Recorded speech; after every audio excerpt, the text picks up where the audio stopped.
I'm going to introduce the next speaker, whose bio I had in front of me for some reason, Dr. Karen Kangas, aka my mom.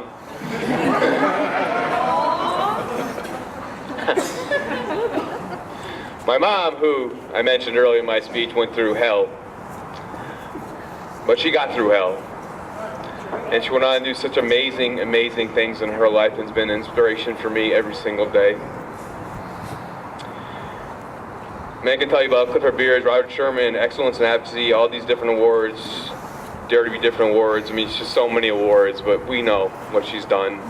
And I work in the state, I go around, and it happens every week. Someone comes to me and says, "You don't know what your mother meant to me."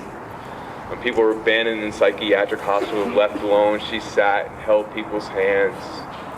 And she fought to get them out, just like years later, she fought to get me out of one.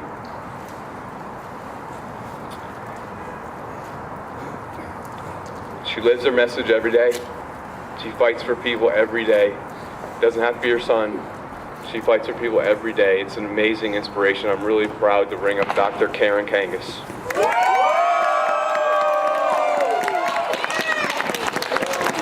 Thank you, Dr.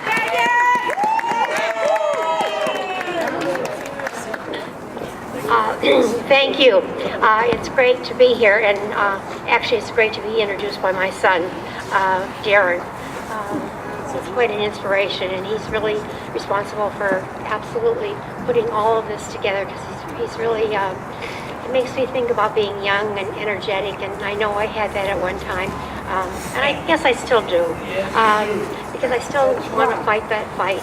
And when I came here today, people were saying to me, "This is what I want," and I thought, I wish I could give you those things. One young person said to me, "This is what I want. I never want to be hospitalized again. You're going to do that for me, right?" And I thought, if I could, I would. And if I could, I would. And somebody else said, "I don't ever want to be assaulted again." And I said, if I could, I would. There's so many things that we could and we would do together.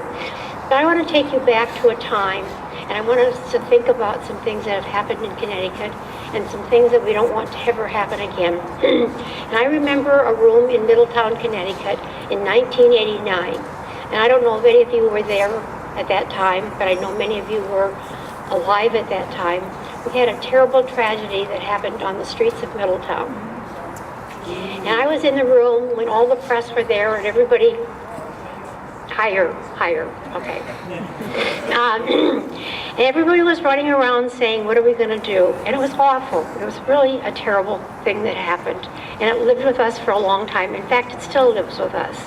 And as a result of that, what happened is they decided that they would go around and put all the people that had been labeled criminally insane and put them back into locked facilities. And many of the people were friends of mine, and they had started to being adjusted to getting out into the community. And they were at Fairfield Hills Hospital, and they were at Norwich, and they were at CVH. And they said, because of the incident in in Middletown, you're going to have to go back into the hospital and be behind locked doors. And I remember them saying to me, and I remember one young man especially saying to me, "But Karen, I didn't do anything.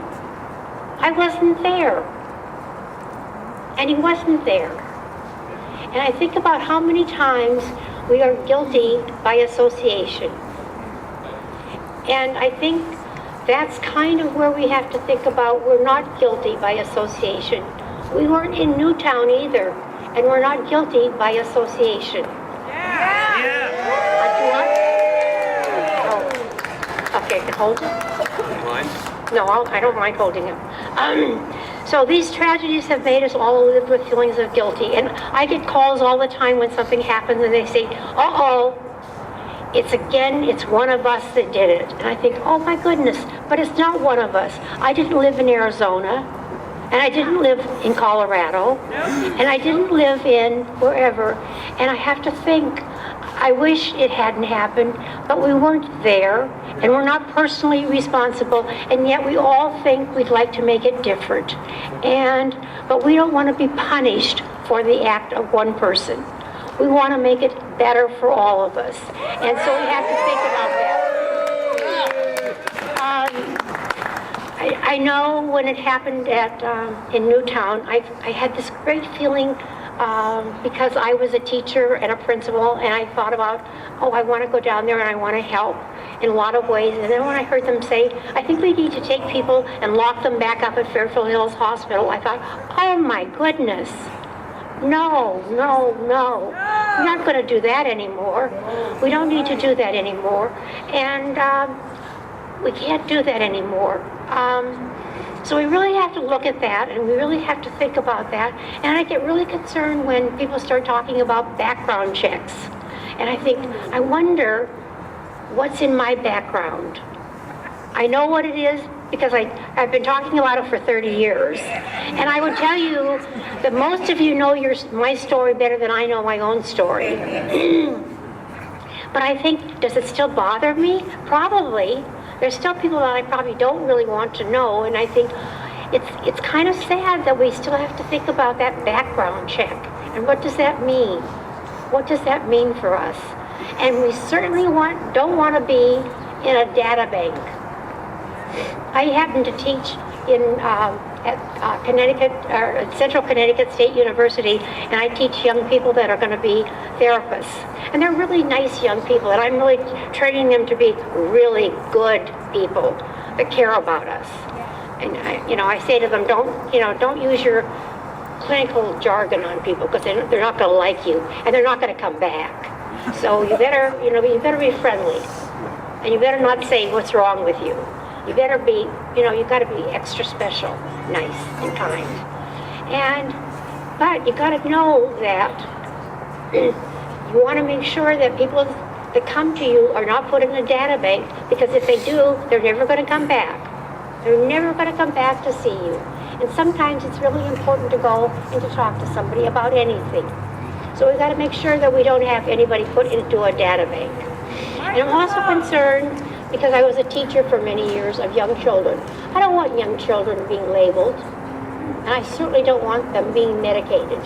These medications that some of us have had to take are pretty harmful. Whoops. And we certainly don't want them to be taken at 10 years of age, and 11 years of age, and 12 years of age if they don't need to be, and then most of them do not need to be. We used to punish children by saying, you can't go out for recess. How sad. They need to go out for recess. They need to go out and play. And we need to be really responsible and think about what kids need. And we don't need to, and so-called, lock them up either. So we really have to be responsible, and we really have to defeat the bills that are going on right now. And I am so glad so many of you made it here today. So many friends from long ago, so many of us that have had many, many opportunities to talk and share our stories and share so many things. And I'm just really happy to be among you. And I guess now I can call myself a survivor. And I'm happy to be with you, and I guess I'm turning it back over to Darren.